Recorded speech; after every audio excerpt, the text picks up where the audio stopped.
Oui. Le jour où vous annoncerez ça, gloire à Laura du Web qui a été récompensée, femme d'influence de l'année.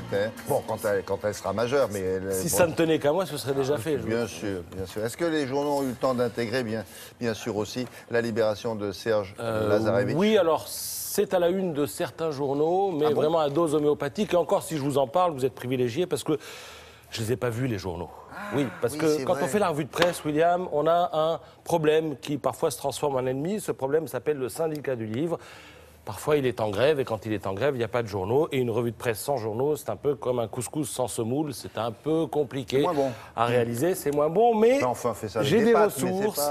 Avec Internet, le téléphone, tout ça, on arrive à savoir ce qu'il y a à peu près dans les journaux. Vous savez qu'hier, on a évoqué l'actualité à travers les photos, pour rendre hommage aux photographes de presse. Aujourd'hui, on va l'évoquer à travers les dessins de presse, parce que vous le savez, un dessin en dit parfois plus que 1000 éditoriaux. Alors commençons par ce dessin de CAC qui se trouve à la une de l'Opinion.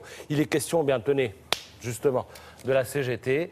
Regardez Thibault qui s'adresse à Le Pen, qui lui dit 130 000 € pour refaire ton appart. Mais comment c'est possible? Et l'autre lui répond, oui, mais les gars ont bossé le dimanche et c'est payé double. Alors on le voit, l'esprit de la loi Macron, dont il sera question ce matin au Conseil des ministres, est partout. Il est question dans cette loi Macron de permettre le travail le dimanche et aux magasins d'ouvrir non pas uniquement 5 dimanches par an, mais 12. Donc cet esprit de la loi Macron est partout, et notamment à la une de l'Humanité, avec cette grande vague à tête de Macron qui semble emporter, on les voit presque en pointillé, les salariés. Autre dessin maintenant à la une du Monde. Celui-là est aussi réussi parce qu'il marie là encore deux actualités. Vous avez Ségolène Royal, dont on dit encore une fois qu'elle reviendra sur l'interdiction des feux de cheminée. Et vous avez François Hollande qui est devant son feu de cheminée et qui dit « Ah, je préfère », tout en balançant dans le feu les promesses faites en 2012. Celui-ci est assez réussi. Alors, l'époque, c'est aussi celle du chômage et des problèmes d'emploi. Vous avez Management qui explique comment tirer parti des faiblesses de son curriculum vitae. Vous avez donc un employeur qui s'adresse au candidat et lui dit « Je vois que vous avez été SDF pendant 5 ans et on peut toujours tirer bénéfice de quelque situation que ce soit ». Et l'autre répond, en effet, c'était une belle période d'épanouissement personnel. J'en ai gardé une grande capacité d'adaptation aux environnements les plus hostiles. Dessin de Rémi Mangret. Alors l'actualité internationale, évidemment, n'échappe pas non plus aux dessinateurs. Vous savez qu'en Arabie Saoudite, vous ne le savez pas, mais là je vais vous l'apprendre, vous savez qu'en Arabie Saoudite, il est interdit aux hommes d'aller dans les centres commerciaux non accompagnés d'une femme de leur entourage.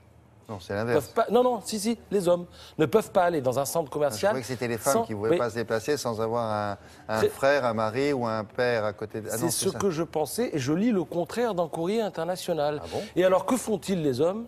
Ils louent des femmes qui ne sont donc pas de leur entourage pour 10 ou 15 € de l'heure, et elles les accompagnent. Alors c'est facile parce que, regardez, elles sont ainsi habillées, donc que ce soit quelqu'un de leur entourage ou pas, et surtout, ça donne ce dessin de Falco qui est très bien vu parce que la grille, si je puis dire, de la burqa, en quelque sorte, elle ressemble à un barcode, évidemment, de prix.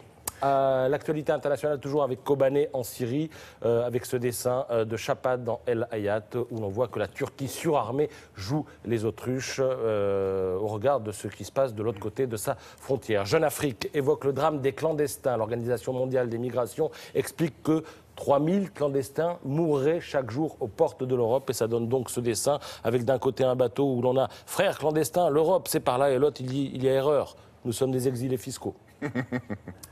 Le magazine Clé évoque aussi l'époque. Regardez avec ce dessin paru dans le New Yorker. Nous sommes tous ensemble à regarder la télé, mais nous ne regardons pas tous la télé ensemble. Évidemment, chacun a son écran quand on regarde bien ce dessin. Enfin, Alex, le dessinateur du Courrier Picard, dont je vous parle de temps en temps, évoque ici l'affaire Jouillet, Fillon, Sarkozy, avec un Sarkozy pour lequel ça pique un petit peu. Il a 3 poignards plantés dans le dos et un Fillon qui lui dit « c'est pas moi ». C'est Nabila. Ce dessin est extrait d'un livre que publie le dessinateur de Courrier Picard. Ce livre s'intitule « Merci pour ces moments ». Il est tout plein de dessins drôles. Et Alex, je le signale, sera en dédicace à la FNAC de Lille, je crois, vendredi prochain de 17-19 heures, je crois. Voilà comment on fait une revue de presse, on parlait des journaux, puisqu'il ne les a pas reçus, et donc on ne les a pas lus non plus. Merci beaucoup, Patrice, bien joué. On continue avec l'actualité des expositions en Europe. Vous le savez peut-être, cette année, on commémore le cinquantenaire de la disparition de Ian Fleming, le papa de James Bond. Mais vous ne savez peut-être pas tout sur cet homme-là. On va justement se rendre, non pas à Londres,